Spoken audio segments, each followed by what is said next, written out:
I have been data mining the Star Atlas Discord and Atlas Brew for all the fleet building tips I could find. In this video, we will look at that information and how it can help us build better fleets in the upcoming Sage Labs release. What's up, guys? Welcome to Atlas Theory, the channel where we talk about all things Star Atlas. We have a lot to get through today, so let's dive in. Now, I want to break this video up into 3 parts. 1. A visual representation of game actions. 2. Types of fleets and fleet requirements. And 3. The best ships for each type of fleet using our current information. A quick disclaimer, we are in the early stages of the Star Atlas economy, so things are subject to change and very likely will. However, the info and the images that you see today will be updated as we go. I have dropped them in my Atlas Theory Discord, so if you want to follow along there, the link is in the description. Now let's begin.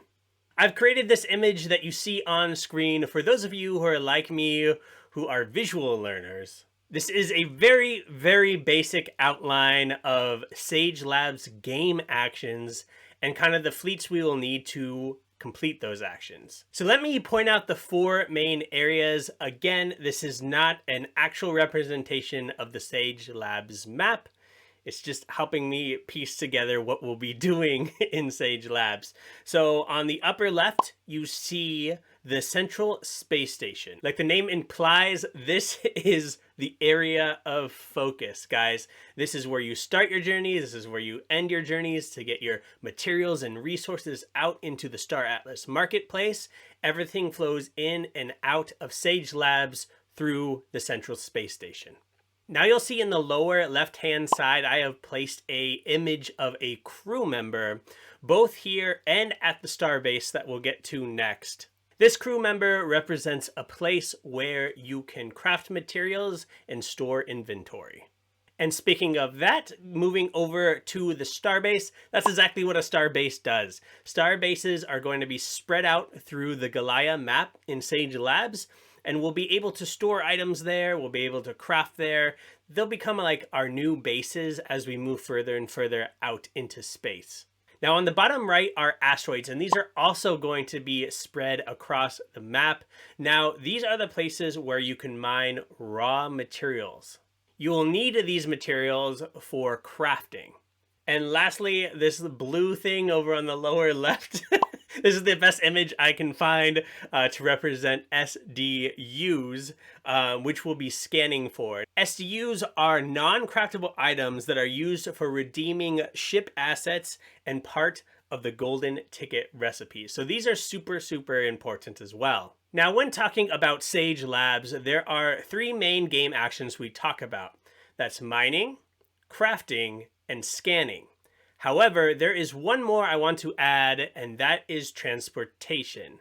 And I think that just sums up the logistics of everything we'll be doing, because I think some of us will have bigger transportation fleets. All right, now let's jump into number 2, which are types of fleets and fleet requirements. You can have an unlimited number of fleets in Star Atlas. However, each fleet is limited to a point value. For example, an extra small ship is going to be worth 1 point each. So you could have an entire fleet, 145 extra small ships. Extra smalls, 4 points, small, 9 points, and so on and so forth. So keep this in mind as you're looking at your ships or which ships to buy, because you may hit a point cap. Now let's dive into those 4 types of fleets, what they'll be doing, and some tips that I've found along my way in my research. First up, mining.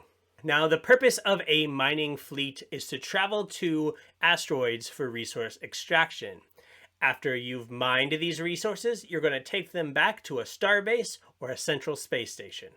Now, here are 3 tips for mining fleets. Number 1, as mining ships go, the Armstrong IMP line are the best.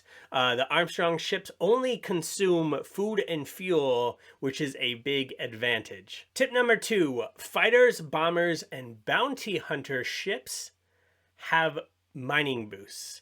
This is because they have a high combat tier, and a higher combat tier equals higher mining rate.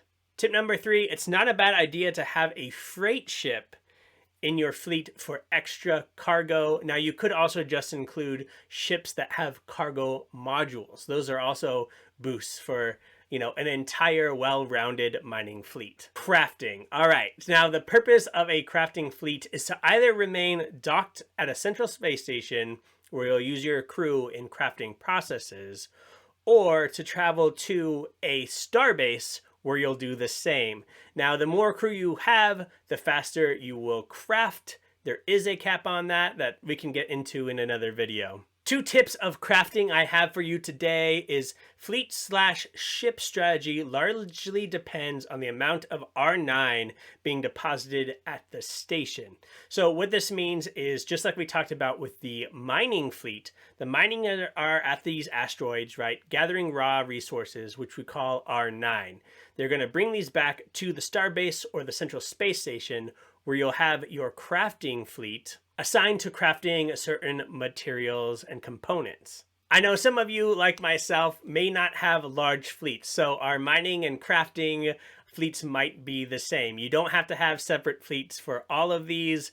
Again, it just depends on your fleet size, your budget. But if you have the luxury of having separate fleets for all of these game actions, it just makes it that much better. Tip number 2 I wanted to give you is look at your ships, because ships with passenger modules also add to your crew total. Scanning fleets. Now, the purpose of these scanning fleets is to travel out to the different sectors and scan for what we call SDUs. Once you've collected a good amount of data units, you're going to bring these back to your starbase or your central space station to use them either in the redeeming process or in the crafting process for golden tickets. Now, I have 2 tips for you while building your scanning fleets.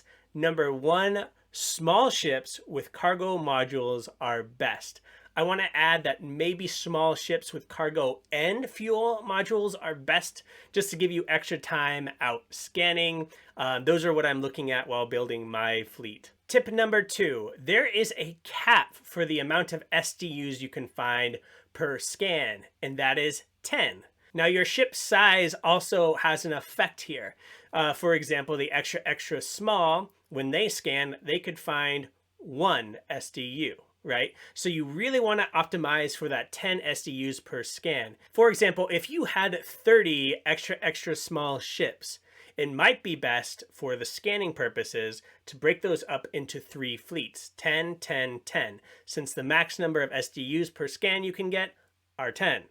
Transport fleets or freights. The purpose of a transportation fleet would be to transport R9 crafted materials and SDUs from your starbase to the central space station, and then transfer R4 from the central space station to your starbase. So you have this back and forth going on if you're spreading out into space, if you have multiple fleets. It's all dependent on that. Now, of course, freight ships are going to be best for this, but just look at your current fleet. If any of them have cargo modules, that will also work. Moving into the third part of this video, the best ships for each type of fleet, I do want to take a moment to say, don't be discouraged if you can only afford, 1 or 2 ships. There's plenty to do in the upcoming Sage Labs. Perhaps focus on SDU scanning for a while, trade those in the marketplace,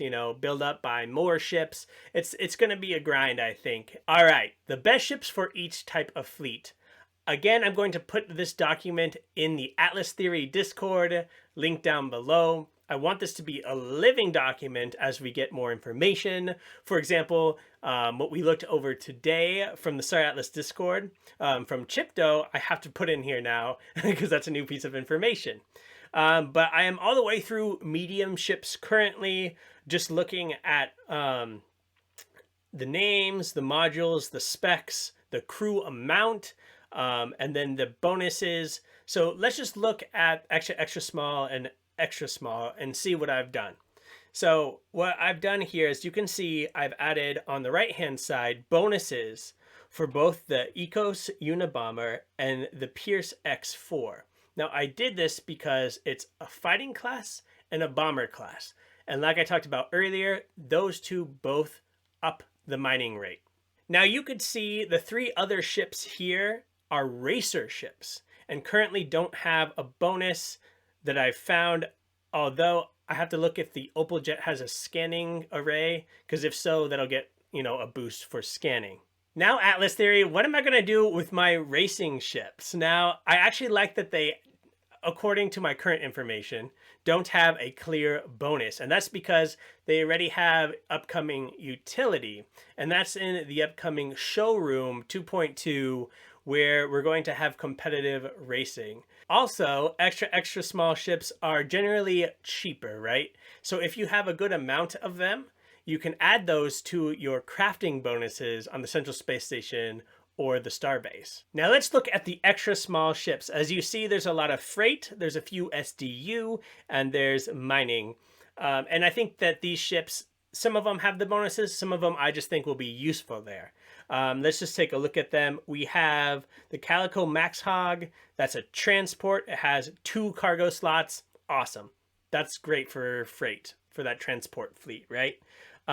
Same with the next one. It's a transport. It has 1 cargo, 1 fuel.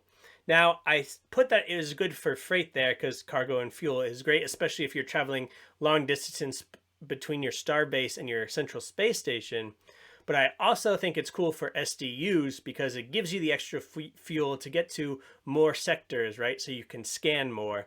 And then you can also store more SDUs in those cargo slots, as well as, extra needed fuel or food for your fleet.